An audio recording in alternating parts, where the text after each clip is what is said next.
Whatuloa kainga kai tau teu pe ke tau quiz e whiawhini. Ai ka tau quiz e whiawhini o ku hauia mea Isaia tau nima ki nima fitu. A ki mua e kamata quiz tau ki kolosi ki fo I hiva me ka talawo vaini.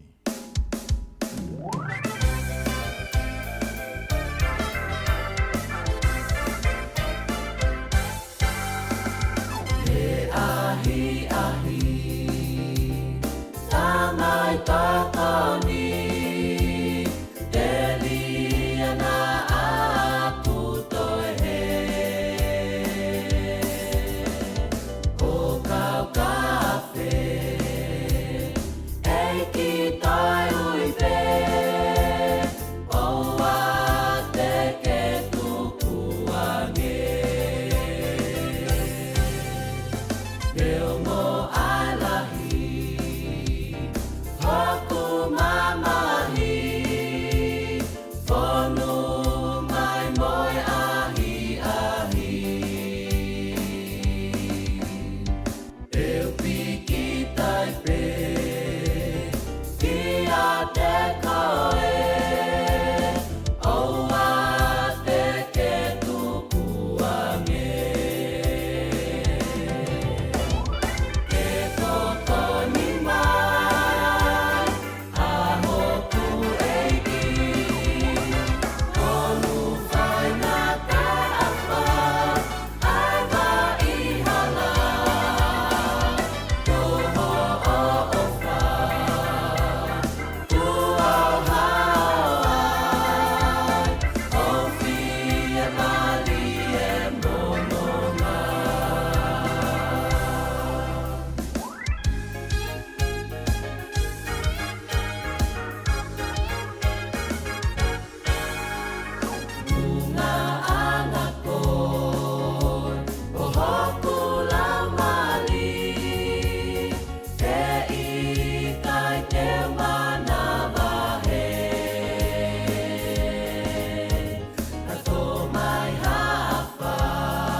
Sai whamarome tō kainga mo lava mai ke tau quiz e whiawhini.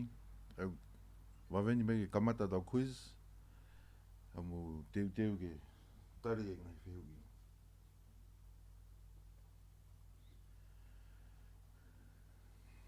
Okay.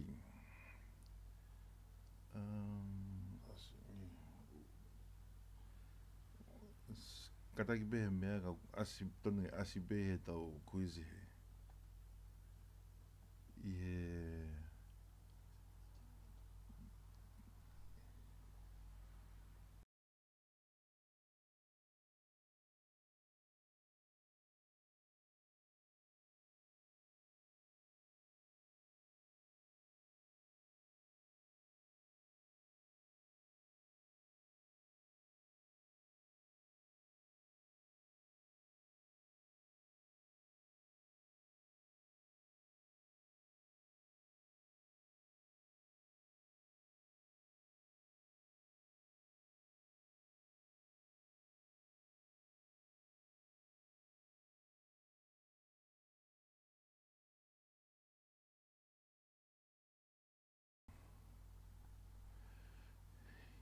whihui no ua isaia taunima, e tatau ai toafa mo e nau le rei a Lepanoni, Saloni mo Fekolo. Ei, Papilone, Sailoame, Kaameri, pego Heamoni. A, B, C, pego D. Ai go mo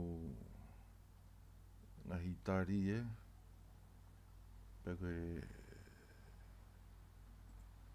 tari tonu ki e whiu iwa, ko Kaameri. Ai go e whitu ko Lepaloni mo Saloni mo Kaameri ko e matare a kau anda. Whiu no tolu. Isaia taunima i pe, talamai e a ai kui, pea whanongo ai turi, pea hopo hopo ai ketu o hange ko e ei, i kare, B, kosi, C, kangaroo, pego D, haate. A, B, pego C. E a ai kui, pea whanongo ai turi, pea hopo hopo ai ketu o hange ko e A, B, C, D.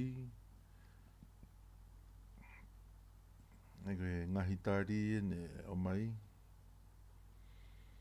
Ka koe tari tonu ki he whiu i tolu. Koe haate. Sai, whiu i hono wha. Isaia tolu nima vesi walu. Koe ha ai hingoa o e hala i he toafa. Koe ha ai hingoa e waiki i hala he toafa i he Isaia wahe tolu nima.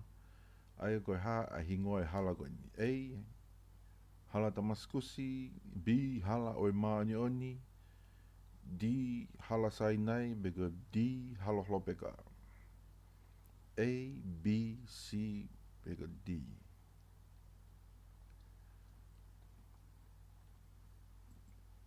Sai, koe ngahi tari ne o mai koe he. Tau kau whiui. Ka koe tari tonu ki he whiui i wha. Koe B, hala o e maani oni. Ai o asbea Isaia taunima vese walu. Whiui hoko. Whiui nima. Ko hai ai tui a Siria nene tau i o mao asuta.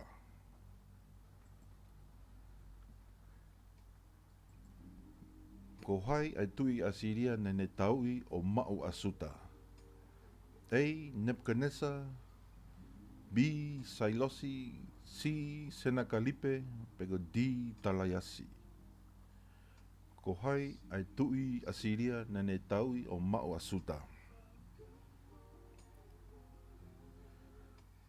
Tau siu veu tau ngahi tari koe tau kau whiui.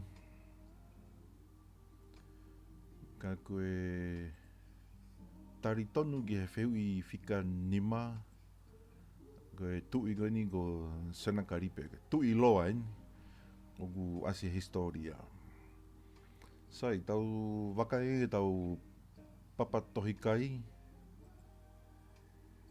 Tau singa po hau lotonga taki ke taimini o lotonga taki a abia pe whikau a fluffy pe aranga tin fish o kege te tin kau ka tin fish e taimini sai whiui whikau no ko hai na e whekau e tui Senakalipe ke alu ki a tui Hezekia mo kau tau tokolahi. Ko hai komanda ne alu ki tala whekau ki a tui Hezekia. A, lapi sake. B, lakisi. C, lamesi.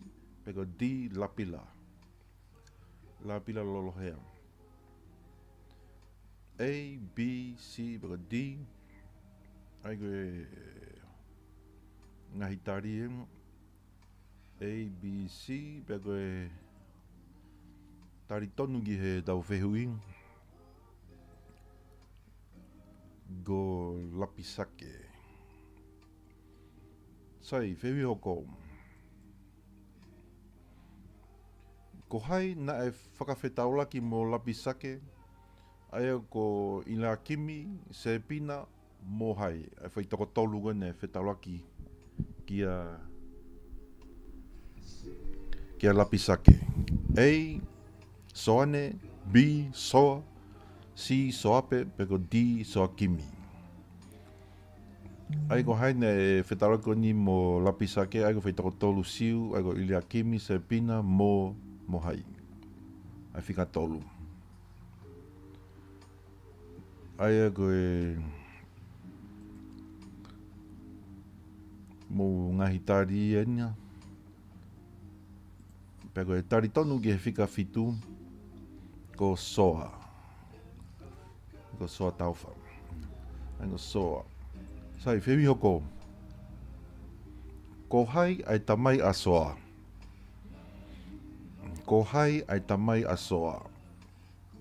Ai koe A, a soa, B, a hasi, C, a safi, beko D, asa.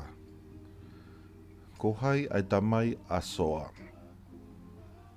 A, B, beko C, beko D. Ai koe ngahi tari anau asi koe ne mo tari. Ai koe toko lahi koe C, ka tau wakainge ki he tau tari, koe tari tonu, the C, a safi. Whiwi hiwa, na e whekau e he toko tolu siu ki a lapisake ke nau talanoa i he lea ha. Na e whekau e he toko tolu siu ki a lapisake ke nau talanoa i he lea ha. Lea whakasiu, lea whakapapilone, lea whaka isipite, peko lea whakasilia. Kuhi ke oa whanongo mai kakai koe he kau kakai ne nau aipe nau ki I lea ke nau whemahino aki e nau area tau. Ai ko A, B, C, peko D. Ai ko mo ngahi tari ena.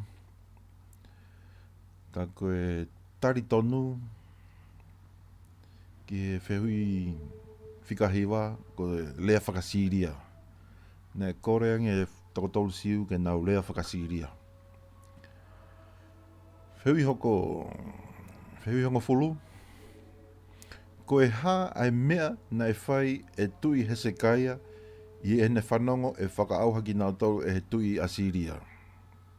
Ko e ha ai mea na e whai e tui Hesekaya. A, na ne hai hono kofu. B, ai tawangaa. C, auru ke whare si hawa. Bego D, ngahi tari kotoa I olunga. Ko e ha ai mea na e whai e tui Hesekaya. Ai ko tau sio bebu ngahi tari. Ka koe tari tonu. Koe ngahi tari kotoa be. Taimine whanonga Hesekaya koe hao koa Asiria. Nai ne hai hono kofu ai tawanga pea aru ki he whare o Sihova. Sai ke tau sio nge tau tohikai he taimini. O ku alhake na fluffy o rocky tin fish. Pea whau ene o ku alhake no whikatolu. E taimini. Sai, whiwi hoko. Koe ha ai whekau ai palofita ko Isaia kia tui Hesekaya. Koe ha ai whekau ai palofita ko Isaia kia tui Hesekaya. A, whakatomala. B, aukai. C, wheilaulau. Bega D, oa manawahe. Koe ha ai whekau a Isaia kia tui Hesekaya. Sai mo ngahi tari. Pea koe tari tonu ki ai. Koe di oua manawahe. Neongo ai ke hao e kau isi tuis Asiria. Kane tange Isaia oua e manawahe. Wheu i tahawa, ko hai ai tui o Etiopea ne alu ke taui ai tui Asiria. Ko hai ai tui Ethiopia nei alu ke taui ai tui Asiria. Ei di mani, di laka, di lila, peko sakasulu. Ko hai ai tui Ethiopia. A, B, C, peko D. Ai koe tari tonu ki ai. Ko di laka. Whewi taha tolu. Koe ha ai mea nei whai e Hezekia i he ne mau ai tohi me he tui Asiria. Koe ha ai mea nei whai e Hezekia i he ne mau ai tohi me he tui Asiria. A. Hai hai ne wala. B. Kore tokoni ki ispite mo Etiopea. C. Whei laulau. Peko D. Nai lotu ki a Sihova. Koe ha mea a Hezekia nei whai.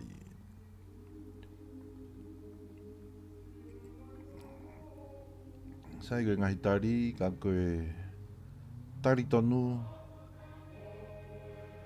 Tari tonu ke whehu i tahatolu. Koe lotu ki a Sihova. Whehu i tahawha.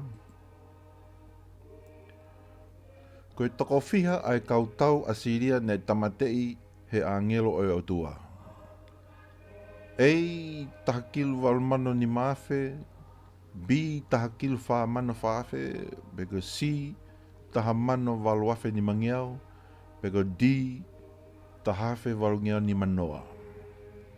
Koe toko whiha ai kautau Asiria nei tamatei he angelo o autua. A, B, C, beko D. Ai koe tari tonu, ai koe ngahi whika ana. Tā koe tari tonu ki he whehu i gani. Koe, ei, ai koe angelo bene taha nena whakaauha ai whai toko taha walu, taha kilu, walu mano ni mawhe. Whewi hoko. Ko hai na ane tamatei ai tui Asiria aki a hereta. Ko hai na ane tamatei ai tui Asiria aki a hereta.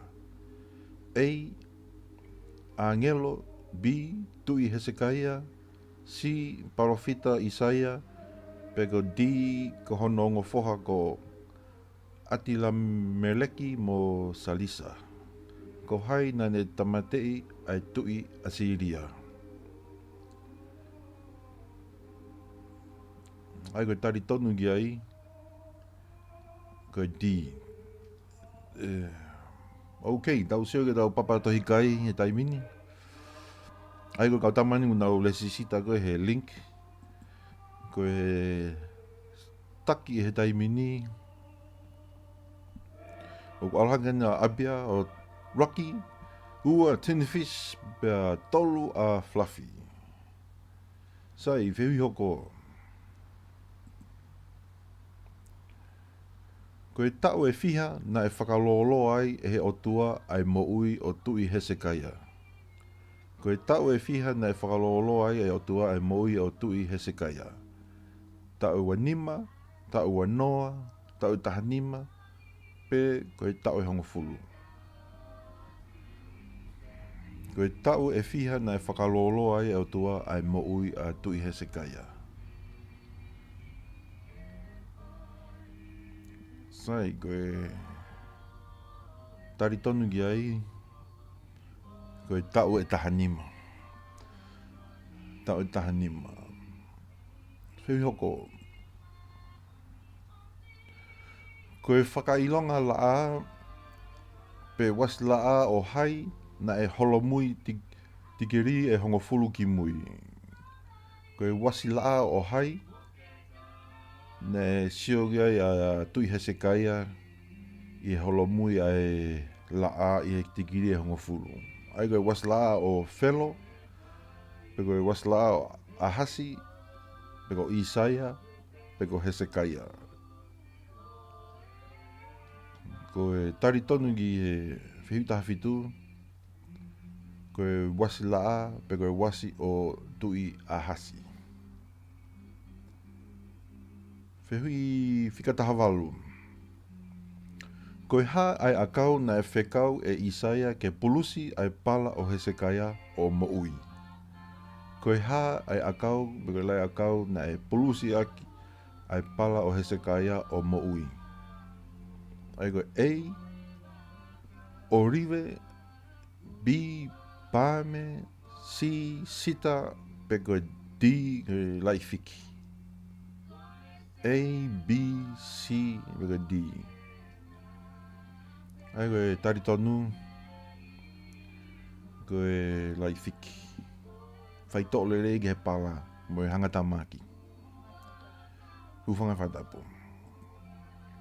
Whihui tahiwa. Ko hai ai tui Papilone na ne fuaki ai mea ofa ki a tui Hezekia. Ko hai ai tui Papilone na e fuaki ai mea ofa ki a tui Hezekia. Ei, Nebuchadnezzar, B, Palatani, C, Melotaki Palatani, pego D, Kanokpolu. Ko hai ai tui Papilone. A, B, C, D. Tau siungi tau ngahitari. Ka koe tari tonu ki he whiu i whikatahiwa. Ko C, Melotaki Palatani. Sai, whihui i wanoa, tau mei osi. Whihui i wanoa, Isaia whanoa, talamai, ko ha ai mea e hoko ki a teki nau tolu o tatari ki a Sihova. Talamai e whakawhoo e nau maalohi, B, te nau puna hake aki a kapakau, peko C, i kai vai pe pongia, peko D, ngahi tari kotoa i o lunga. Koe ha ai mea e hoko ki a teki nau tolu o ku nau tatari maupe ki a Sihova. A, B, C, peko D. Ai tau sio koe ngahi tari e. Ka koe tari tonu ki he whihui i wanoa. Koe ngahi tari kotoa i o lunga. O nau tolu nau tatari ki a Sihova, te nau whawhau nau mālohi, te nau punahaki aki ai kapakau, pe si i kai te nau vai pe pongia. Sai tau wakai ke tau papatohi kai, i he kau lesisita, o ku alhake nea whau o Rocky, Tin Fish, Ua, bea Fluffy o ku whikatolu, bea ku toipe tau ki whoi whihui e ono. Sai koe whihui wataha.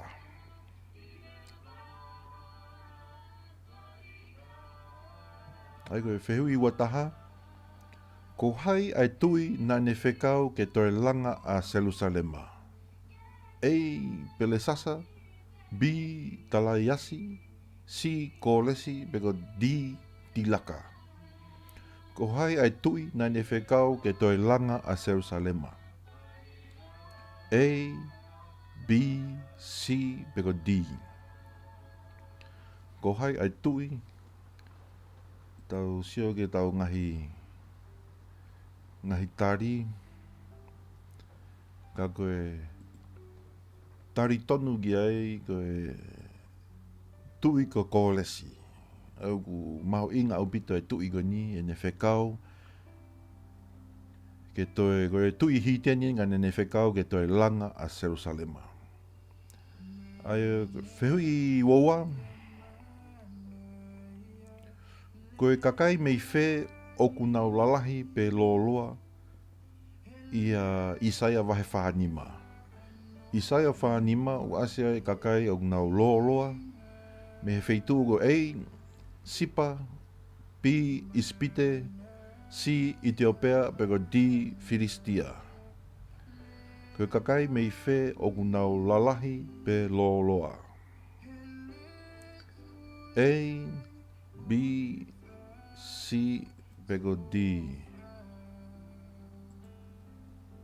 Koe mo ngahi tari ena. Ka koe tari tonu ki he wheu i woa koe ko sipa. Ke kakai sipa koe kakai lalahi pe au ngau te loloa maalonga. Wheu i whika wataulu. Ko yongo tua tamapua o Papilone ko peri mo hai. Ko yongo tua tamapua o Papilone ko peri mo A, nipa, B, nipi, C, nepo, pego D, nipo. Aia koe hai, ai yongo tamapua koni mei Papilone ko peri mo hai. A, B, C, pego D. Aia ko tau mo ngahi tari e ne o mai. Ka koe tari tonu koe nipo. O tua tamapua ko nipo mo peri. Whewi hoko Whewi wafa koe vahe whe o Isaia o kikite mo tala noa ki he mamahi mo tutuki o Kalaisi. Koe vahe whe o Isaia o kikite mo tala noa ki he mamahi mo tutuki o Kalaisi. Vahe A ni manoa, B ni mataha, C ni matolu, pe koe D ni mawha. Koe vahe whe o Isaia. O tala noa ki he tutuki mo mamahi as Kalaisi. Ko tau whakamoi. Ai ka mo ngahi tari ia. Ka koe tari tonu koe vahe ni matolu. Whe mau ke mo te lau ai vahe koe ni ke mo ilo ai kikite koe ni ki hono whamamahi mo tutuki a Kalaisi. Ko tau whakamoui. Sai, whehui i ua whakaosi. Isaia vahe ni minima, talamai koe tangata ha o ku whemau e Sihova, pea e alo ofa lahi ki ai, koe tangata ha. Ei, maulotu, ton tahu saapate, tangata li vahe ngofulu mo misnare, pea koe ti, tangata ta e moanuoni mo angahala. Koe whe tangata o whe mau e Sihova. Pe alo ofa lahi ki ai. Ai ko hai a tangata o whe mau e Sihova. Ai koe mo ngahi tari ena. Ka koe tari tonu ki he whehui ua nima koe tangata tae maanioni mo ngahala. Ai o tau whamalo ku whemau tato neongo tau ngahala mo mea kau ki alo ofa mai a sisu kia tek tau tolu. Ai koe whehui ua whakaosi pe koe tu e tau papatohi kai dai mini. Toi be whehui e taha. O ku ahlake na whau, o Raki, pe aua a Fluffy, pe ko Vero, eni o ku ahlake ni o whika tolu. Ka o toi be whehui e taha. Drum roll, ke last question. Whehui whika ua ano.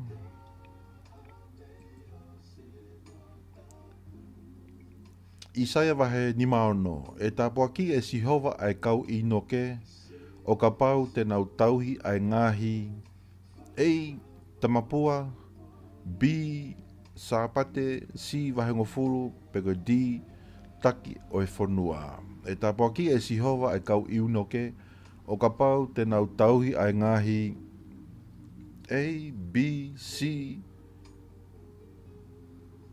D. Pea koe mō tari ana. Pea koe tokotaha o ne mau e tau. Koe tari tonu. Pe sāpate.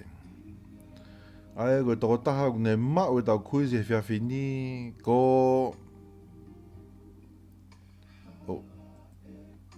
Oh, sorry. Koe tokotaha o ne mau e tau kuizi.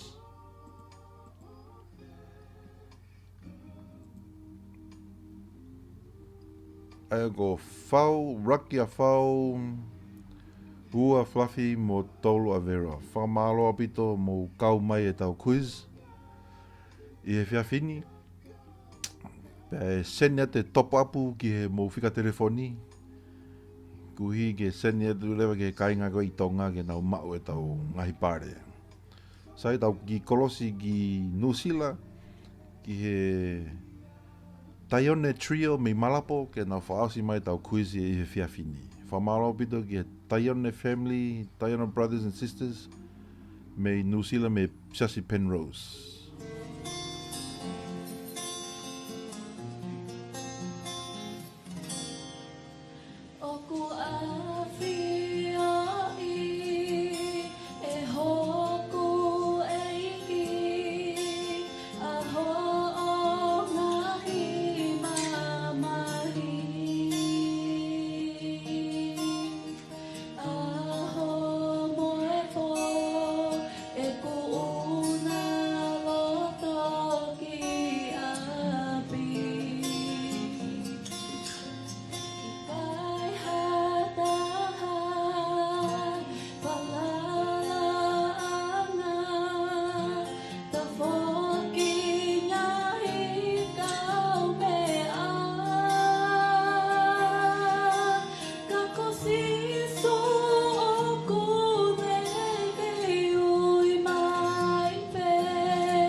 Sai, ka pai whamarawita ki he pare Rocky.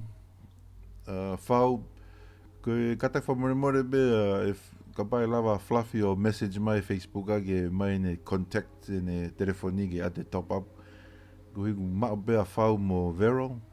Ko e fluffy ne ngalo ke le sisita fika telefoni ka whamarawita mo kau mai da quiz. Aia ko e wika hau, ko e Isaiah, Nima Valu, kia Isaiah ono pe pehefo kia Selemaia, Rocky ki he tā whamarapito ki he kātoa kainga tonga me Amerika, mere me kautama Amerika mo ite Hayward, mo Penny me Niua, mo kautama me Tungua, mo Hapai, wawau. Tonga tapu whamarapito mo kau da quiz, kau tau hoko atu ki he wika hau. Ofalahi atu,